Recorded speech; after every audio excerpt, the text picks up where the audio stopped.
ઇન્કલાબ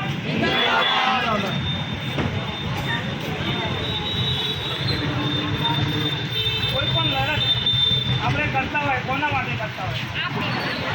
આપણા માટે એ પણ છે અને આપણા આવનારા ભવિષ્ય માટે, આપણા દીકરા અને દીકરીઓ માટે, એમનું ભવિષ્ય સુધરે એના માટે. ભવિષ્ય સુધારવા માટે શિક્ષણ તરફ આપણે જોડાવવું પડે.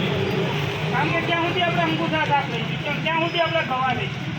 કારણ કે શિક્ષણ એ સિંહણનું દૂધ છે જે પીશે જાગૃત થશે, પોતાના હક અધિકાર માટે લડતો થશે. એટલે આ જીત મળ્યા પછી આપણા દીકરા અને દીકરીઓને સારું એવું શિક્ષણ મળે એ પણ આપણી નૈતિક ફરજ પડે. કારણ કે એવું નહીં કે આપણે મા બાપ છીએ તો આપણે એ ધંધો આપણે કરીએ આપણા દીકરા કે દીકરીઓને કરાવીએ. આપણે આવનારા સમયમાં આપણા દીકરા કે દીકરીઓને ઝાડુ તરફ નહીં, ઝાડુ આપણો હથિયાર છે, વારસાઈની નોકરી છે, આપણે છોડવાનું નહીં કહેતા, પણ શિક્ષણ અપાવીને સારી એવી પોસ્ટ ઉપર બેસીએ. કારણ કે બેઠા એટલે કંઈક મેં કીધું સામાજિક વાત પણ કરીએ. ઝાડુ, મુઠ્ઠા, કચરો, ગટર આપણે રોજ વાતો કરતા હોઈએ. અને સામાજિક પ્રશ્ન પણ છે. આપણે ગમે ગામડે જઈએ લગ્નમાં પ્રસંગમાં તો આપણે એક જ વાત કરતા કે નગરપાલિકા ભરતી છે, એક થાય તો અમારું કરજો. એ જ નહીં અમે એ વાત ચર્ચા થતી હોય કે ભાઈ નગરપાલિકામાં ભરતી થાય તો અમારું કરજો. પણ ત્યારે એવું કીધું તમે કે ભાઈ તમારો દીકરો સારી એવું એજ્યુકેશન મેળવે છે તો અમારા દીકરાને પણ ભણાવવો છે, કઈ રીતે ભણાવવો એવું કોઈ પૂછે છે? એટલે એ માનસિકતા પણ આપણે સાથે સાથે બદલવાની. કારણ કે પરિવર્તન સંસારનો નિયમ છે, સમય સાથે આપણે પરિવર્તન લાવવું પડે. આપણા બાપ દાદા પહેલાં પેન્ટ શર્ટ પહેરણ પહેરતા હતા, અત્યારે જીન્સના ટી શર્ટનો જમાનો આવ્યો કે નહીં? તો એ જ રીતે સમય સાથે આપણામાં પણ પરિવર્તન લાવવું પડે. ઝાડુ મુઠ્ઠા આપણે બહુ માર્યા, લોકોની ગુલામી બહુ કરી, તો હવે ગુલામ થવાનો સમય વીતી ગયો, ગુલામીનો સમય વીતી ગયો. હવે આપણા દીકરાની દીકરીઓને સારું એવું શિક્ષણ અપાઈ, એજ્યુકેશન અપાઈ, વકીલ છે, એડવોકેટ છે, ડૉક્ટર છે, પણ બીજી પોસ્ટ ઉપર લઈ જઈએ. ચીફ ઓફિસર બને, મામલતદાર બને. અમારા જેવા આગેવાન રજૂઆત કરવા જાય ને તો અમને એમ લાગવું જોઈએ, કરવા જવું જોઈએ કે ભાઈ ના, અમારા સમાજનો વ્યક્તિ અંદર બેઠો છે, અમને પહેલાં બોલાવશે. પણ ત્યારે આપણામાં શિક્ષણ હશે, આપણા દીકરા દીકરીઓ ભણેલા ગણેલા તો શિક્ષણની ઉપર વધારે ધ્યાન આપવાનું. કારણ કે શિક્ષણ એ સિંહણનું દૂધ છે. 500 માણસ તમારી સામે લડવા આવ્યા છે ને તો એક પેનની તાકાત કામ કરી જશે. ભણેલો વ્યક્તિ હશે ને તો પેનની તાકાત જે કામ કરશે ને તો કોઈ ગુમ નહીં કરશે. આજે આપણે ચોરું કરવા જઈએ તો બધા અંદર થઈ જઈએ, પણ એક પેનથી તમે લેટર લખ્યો હશે ને તો 500 માણસ લડવા આવ્યા છે ને એ અંદર થઈ જશે. અને શિક્ષણ મહત્વનું છે. સાથે સાથે સમાજમાં થઈ રહ્યા કુરિવાજ, અમુક લગ્ન પ્રસંગમાં છોકરા કે છોકરીઓ કામ આપતા હોય, સામસાટિયા થતા હોય, એમાં દીકરા દીકરીનું મન મેળાપ નહીં બનતો હોતો એકાબીજે, તો છૂટા છેડા છેડાના કારણે પણ વધારે બનતા હોય. આપણે પ્રયત્ન કરવાનો કે એ પ્રશ્ન પણ વધારે ના બને.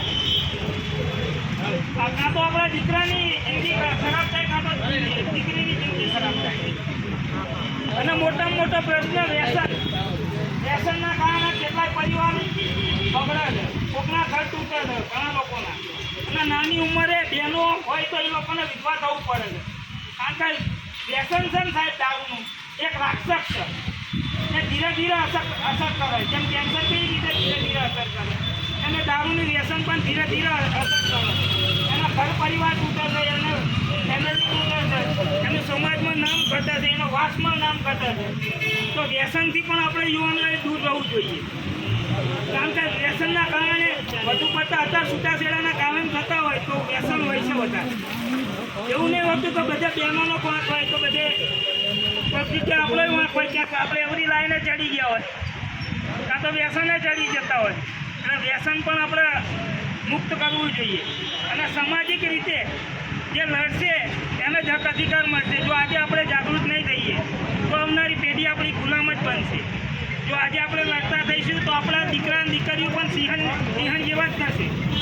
કારણ કે આજે જોયું 11 દિવસની લડત ચાલુ છે તો આ સિંહણ જેવી બહેનો આજે હતી નહીં. જો આ એમનું જોઈને એમની દીકરીઓ પણ જોશે, શીખશે કે ના મારી મમ્મી લોકો આંદોલન ચાલતું હતું તો 11 દિવસ લડતા હતા ને પણ એમાંથી હાલ્યા નહીં.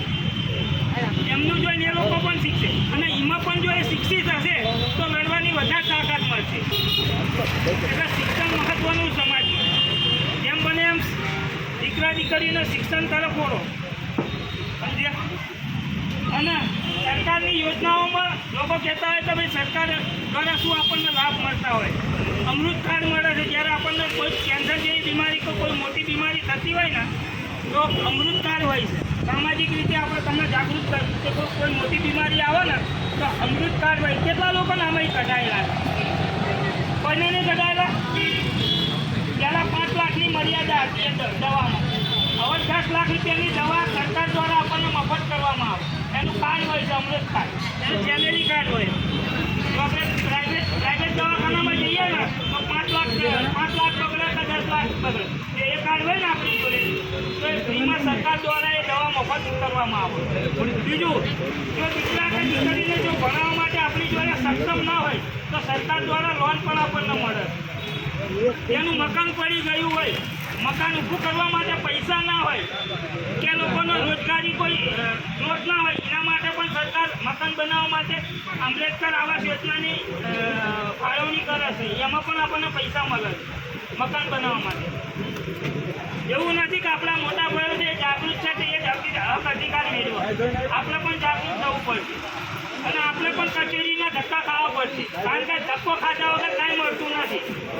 સમજ્યા? આપણે ના જઈએ બેંકમાં પૈસા ઉપાડવા હોય, આપણને લખતા ના આવડતું હોય તો આપણે એક કહીએ ને ભાઈ આટલી સીટ ભરી આવો અને 5,000 રૂપિયા ઉઠાવવા છે.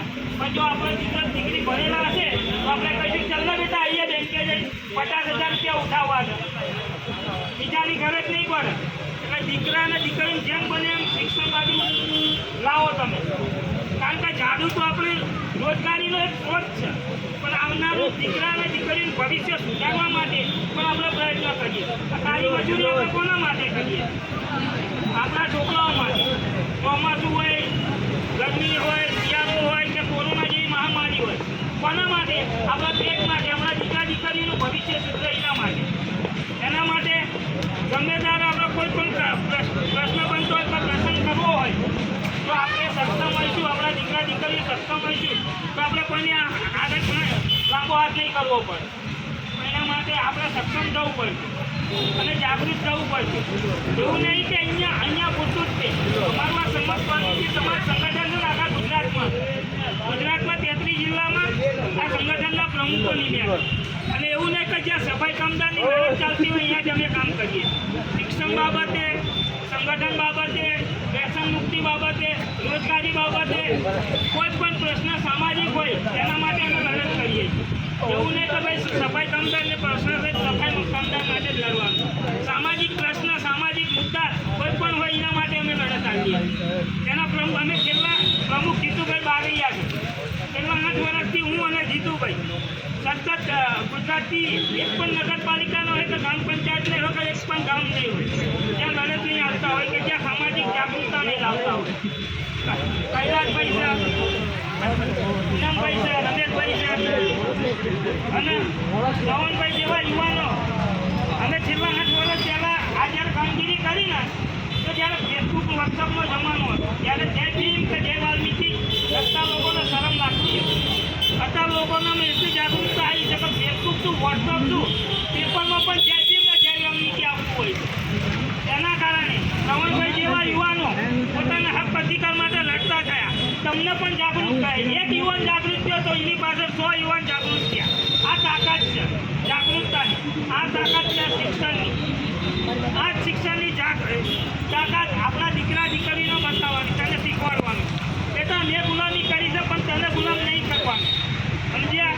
મેં ગુલામીમાં દિવસો કાઢ્યા, ચોમાસું, શિયાળો, તમે એવા દિવસો કાઢ્યા પણ તને રાજા જેમ ભણાવવાનું અને તને સારી એવી પોતું મેલેડીમાં.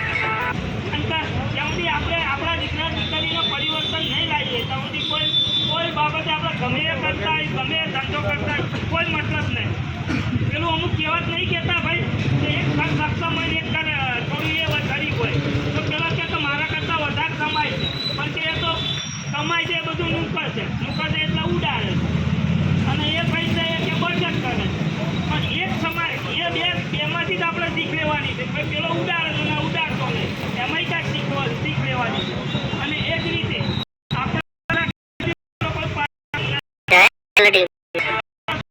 જય મેલડીમાં.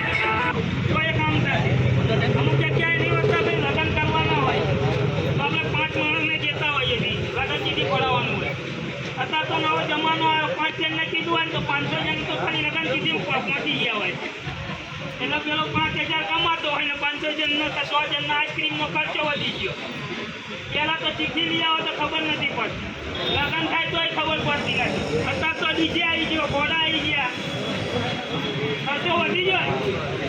ખર્ચો વધવો જોઈએ પણ બિચારો પેલો પૈસાવાળો છે એ ખર્ચો કરે અને પેલો ખરીદીની જોઈને ખર્ચો ના કરે તો ભાઈ મારી દીકરીનું સારું નહીં લાગે સાસરી. એટલે એવા દેખાદેખીના રિવાજ પણ બંધ કરી દેવા જોઈએ. કારણ કે ભાઈ એનો 50,000 પગાર છે તો 25,000 પગાર, આપણે તો 5,000. અને જો આપણે એવું કરવા દઈએ તો 5 લાખના દેવામાં જતા રહીએ થાય. એટલે એવું ના થવું જોઈએ. આપણે આપણા જેટલું કહેવાત છે ભાઈ જેટલી ચાર્જર હોય એટલા કોરા કરવાના. આપણે 5,000 કમાતા હોય ને તો 50,000 દેવું કરવાનું, 5 લાખ કરવાની જરૂર થાય નહીં. સમજ્યા? ત્યાં 100 માણસની જરૂર છે, ત્યાં 100 માણસ લઈ જવાના, ત્યાં 500 માણસ લઈ જવાની જરૂર નથી. સમજ્યા? એટલે ખર્ચા બાબતે આપણી સમાજે વિચારવું જોઈએ. કારણ કે રાજાના રજવાડા જતા રહ્યા તો આપણે શું છીએ? આપણે તો મજૂરીવાળા છીએ. સમજ્યા? 5,000ની કાંઈ કિંમત નહીં, 10,000ની આ જમાનામાં કાંઈ કિંમત નહીં. સમજ્યા? આપણે 2 હાથે ઉડાડશું તો કાંઈ વધવાનું નહીં. તો છોકરા જે દેવા મળતા જ રહેશે કે બાપો જ્યો પણ દેવું કરાવતો જ્યો, 5 લાખનું લગ્ન તો કરાવતો જો પણ તે દેવામાં ખાતો જ. એટલે એ ના લેવું જોઈએ. દીકરો એવું યાદ કરવો છે કે મારા પપ્પા ગયા પણ અમારું સારું કરતા ગયા, પોતાનું ઘર, ગાડી, બંગલા, લગ્ન કરાયા. મારી બહેનોને મેમેરા આપીને ગયો. અમારે હવે શું છે? હવે અમારામાં દીકરા દીકરીને જ ભણાવવા છે. પણ જો એ કાંઈ ના કર્યું હોય ખાધું પીધું લે કર્યું શું થાય? 5 લાખનું દેવું ભરતો થઈ જાય અને એની વાહીનો છોકરો ભરતો થઈ જાય. કારણ કે બાપનું પતિ ના હોય તો પછી છોકરો કરવાનો જ છે, ખાધો હોય એ ખાડામાં જ જવાનો.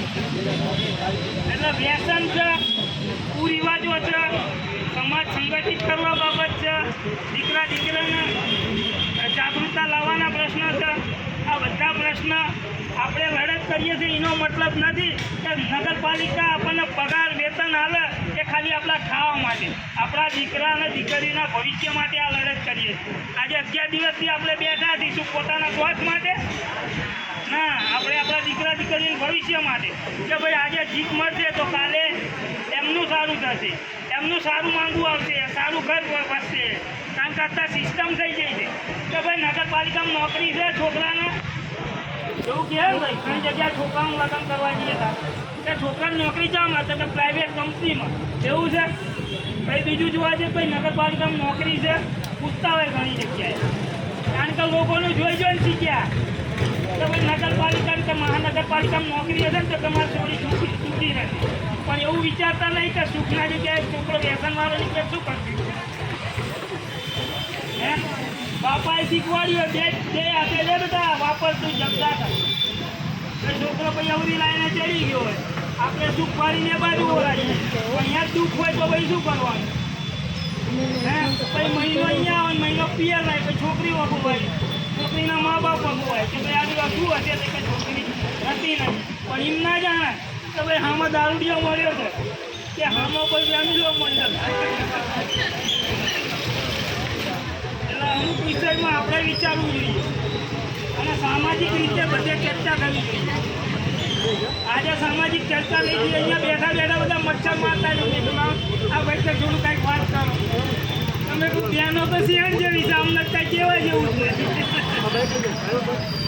ક્યાં ભાઈ કે ના કંઈ તમે કોઈ ભયો ખોટું લાગી છે તો હવે એમને સિંહ તો કેવા જ પડશે. એ 11 દિવસથી બેઠા છે. ચલો જય માતાજી.